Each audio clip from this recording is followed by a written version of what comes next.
पाकिस्तान 'ਚ पंजाबी कॉन्फ्रेंसां ਦੇ ਸਭ ਤੋਂ ਵੱਡੇ ਨੈਟਵਰਕ पंजाबी नैशनलिस्ट फोरम ਵੱਲੋਂ जी आयां ਨੂੰ। पाकिस्तान ते पंजाबी राज क्यों जरूरी है? पाकिस्तान के क्याम नूं 7 दिहाइयां हो चुकियां ने। पाकिस्तान की सब तो वड्डी कौम होने के बावजूद पंजाबी कौम ने सियासत च दिलचस्पी ना लैके पाकिस्तान ते पंजाबी राज कायम नहीं किया।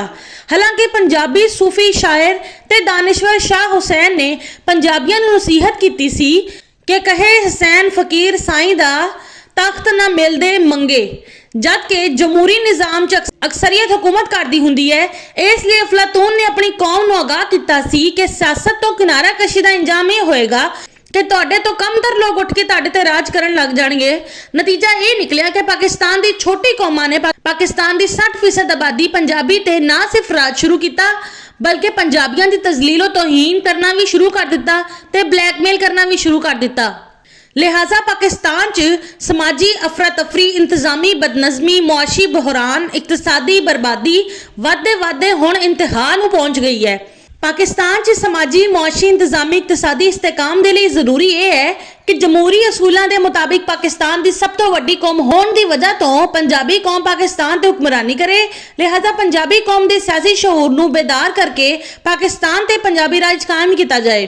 पाकिस्तान दी जिन्हां छोटियां कौमां ने पंजाबी कौम दे नाल मुनासिब मरासम रखे, इन्हां नूं पाकिस्तान च पंजाबी राज तो फायदा पहुंचेगा।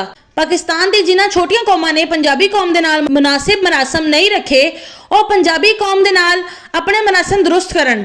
पाकिस्तान दी जिन्हां छोटियां कौमां ने पंजाबी कौम दे नाल मुनासिब मरासम नहीं रखे, उन्होंने इस पहलू ते गौर करना चाहिए है कि पंजाबी कौम अगर इन्हां कौमां तो समाजी ताल्लुक तैयार कर ले तो पंजाबी कौम नूं की नुकसान होएगा ते उन्हां कौमां नूं की नुकसान होएगा।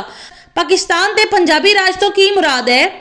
पाकिस्तान ते पंजाबी राज तो मुराद ये है कि पाकिस्तान दा वजीर आजम पंजाबी हो, पाकिस्तान दा सदर पंजाबी होवे, पाकिस्तान दे सूबियां दे गवर्नर पंजाबी होण, पाकिस्तान दे वफाकी इदारियां दे सरबराह पंजाबी होण।